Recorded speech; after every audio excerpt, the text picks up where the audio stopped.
হুজুরের মাইরা হুজুরের মুখতে এই ওয়াজিদের কথা মনে দর্শি ওই কথা আমাদের জন্য ভাই কথা থেকে হুজুরের হুজুরের ইচ্ছা করতে হবে আমাদের মধ্যে হুজুরে এলাকার মানুষ মাসে যারা মাসে তাদের নাম দেয় কিন্তু যারা মায়ের আগুন আমাদের নাম তারা দিতে আমি কিছু জানি না হুজুরে এটা প্ল্যান করে আমি আমার জন্য আমার ভাইয়া যদি অনুষ্ঠান করে এটা কথা দেয় আমার ভাই কাকা করে সব কিছু করে বাইকে সব আমরা দাঁড়া নিয়ে আসি আমরা বসে থেকে ব্যবহার করি না তো রোজার মধ্যে হুজুরে তারা তিনি নামাজ পড়ে গেছে হুজুরের ওই যে বক্তব্য দিছি ওই ছেলে হুজুরের ভুল দোষী ওই ছেলে লোক হুজুরের দ্বন্দ্ব দোষী আর একটা ছেলে আছে মুহাসি একটা ছেলে আছে কাজী একটা তিনজন লোক হুজুরের দ্বন্দ্ব দোষী হুজুর আর কয়েকজন হুজুরকে যারা আসছে যারা আসেন আমরা কিতাব নিয়ে বই আপনারা কিতাব নিয়ে বই যেটা সুমন খাওয়া টাকা হুজুরের দোষী শাখা এগুলো হুজুরের সাথে দ্বন্দ্ব আছে আমাদের ভাষা না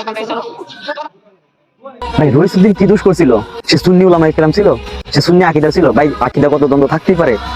এই 36 জুলাই থেকে 5 আগস্ট পর্যন্ত শত শত ছাত্রছাত্রীরা এই জীবন দিল এই দেশের জন্য, বৈষম্য দূর করার জন্য। আছে কি বৈষম্য দূর করলেন ভাই আপনারা? এই দেশের সরকার বা এই দেশের যে বর্তমান যে আইন শৃঙ্খলার যে একটা পরিস্থিতি, আমাদেরকে 26 তারিখ কোনো সমাবেশ করে দেওয়া হলো না, 3 জায়গায় আমাদেরকে ঘুরানো হলো, কেন করা হলো? যাতে জানতে চায়। অবশ্যই ইনশাল্লাহ একদিন এগুলো জবাব আপনাদেরকে দিতে হবে। আকীদাগত দ্বন্দ্ব আপনাদের থাকতেই পারে, আপনার সঙ্গে বা আমার মতের পার্থক্য থাকতে পারে, ডিফারেন্স থাকতে পারে। তার মানে আপনি আমাকে জানে মেরে ফেলবেন? আমরা কি দেশে জন্মেছি? আমরা আমার দোষটা কি ছিল? রইসুদ্দিনের দোষ কি ছিল? সে একজন সুন্নি আলেম ছিল। আকীদাগত দ্বন্দ্বের কারণে শুক্রবার জুমার খুতবার সময় বা জুমার বয়ানের মধ্যে উনি ওনার আকীদার মতো বয়ান করেছে, যার ফলে আপনাদের এতই আঘাত লাগছে, তাকে আপনারা মেরে ফেললেন। বলতেছিলাম সেই পুলিশের কথা, যে পুলিশ এত পাষাণ হয় কিভাবে? পুলিশ নাকি মানবিক, পুলিশ নাকি মানুষকে সেবা দেয়, মানুষের সেবা করে। ভিডিওটা দেখে অন্তরটা ছিঁড়ে গেল, অন্তরটা ফেটে গেল, বলার মতো কোনো ভাষা নাই। কান্না করে কোনো লাভ নাই, কারণ কান্না করার মতন অবস্থা আমার এখন নাই। এখন হয়তো মরো নয়তো বাঁচো, বাঁচলে গাজী মরলে শহীদ। বর্তমান প্রেক্ষাপটে এমনই হয়ে গেছে। উনাকে একজন আলেমকে মত বিনিময় বা আকীদাগত দ্বন্দ্বের কারণে যে কোনো একটা বিষয়ের উপরে জিয়ে ধরে এত কঠিনভাবে আঘাত করে 4-5 ঘন্টা পর্যন্ত তাকে কাছের সাথে বেঁধে জুতার মালা পর্যন্ত পড়া হয়েছে। হায় হায়, তাকে এক ফোঁটা খাবার পর্যন্ত দেওয়া হয় নাই, এক ফোঁটা পানি পর্যন্ত দেওয়া হয় নাই। লাস্ট পর্যায়ে যখন তাকে অনেক মাছ দূর করার পরে পুলিশের হাতে যখন তোলা দেওয়া হয়েছিল, এই ভিডিওটা দেখলাম যে তাকে পানি খাওয়ানোর জন্য মুখের কাছ থেকে পানির বোতল সরাই নেওয়া হয়েছিল, পানি দেওয়া হয় নাই। তাকে এই অসুস্থ অবস্থায় এত মারামারি করে তাকে এত আঘাত করার পরেও কিন্তু তাকে চালান করা দিয়েছিল কোর্টের মধ্যে।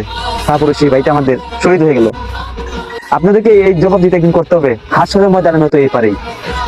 আপনারা যে পরিমাণ বৈষম্য বা যে পরিমাণ আঘাত করছেন এই দেশের সুন্নি মুসলমানের সঙ্গে, সলমনা মুসলমানের সঙ্গে, এগুলো জাতি কখনো ভুলবে না। ধিক্কার জানাই এমন মুসলমানদের প্রতি, আমরা ধিক্কার জানাই যারা জামাত ইসলামকে ইসলাম মনে করে। আমরা একটা কথা পরিষ্কার ভাষা বলে দিতে চাই, নীল নদীর পানি যেরকম নীল হয় না, ঠিক তেমনি ভাবে জামাত ইসলাম, হেফাজত ইসলাম, তারা কখনো ইসলাম হতে পারে না। তাদের মুখেই শুধু মধু থাকবে কিন্তু অন্তরে বিষ থাকবে। এই জিব্রা নিচে, কণ্ঠনার নিচে তাদের ইসলাম যাবে না। এই কথাগুলো আমাদেরকে মনে রাখতে হবে। আমরা এদের তীব্র প্রতিবাদ জানানোর জন্য আমরা প্রস্তুত আছি ইনশাআল্লাহ। আমরা জীবন যে কোনো সময় দিতে পারি। এক ফারুকে তোমরা হত্যা করে তোমরা বসে এই দেশ থেকে তোমরা নবী প্রেমকে তোমরা উঠাই দিবা, কোনোভাবে সম্ভব হয় না। বাকি বিল্লাহ নুরি হুজুরকে তোমরা খতম করে দিয়েছিল, মনে করছিল যে এই দেশ থেকে তোমরা নবী প্রেম তোমরা উঠিয়ে দিবা। এবং শেরে বাংলাকে তোমরা আঘাত করেছো, মনে হচ্ছিল ইসলাম উঠে যাবে, নবী প্রেম উঠে যাবে। আর বলি রেজবি হুজুরকে তোমরা মারধর করেছো। অনেক ইতিহাস আছে, এই দেশের মুসলমান কখনো ভুলে যায় নাই।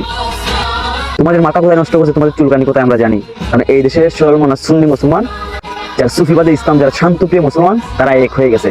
তোমরা জানো যে এই দেশ থেকে যদি সুন্নি মুসলমানরা এক হয়ে যায় তাহলে তোমরা পাওয়ার জায়গা পাবে না। সুন্নি মুসলমানদের প্রতি আমাদের একটাই আমার অকুল আবেদন, এক হোক, যদি পারো লড়াই করো। ঘরে বসে সোশ্যাল মিডিয়াতে বক্তব্য দিয়ে আমার মতো কোনো কাজে আসবে না।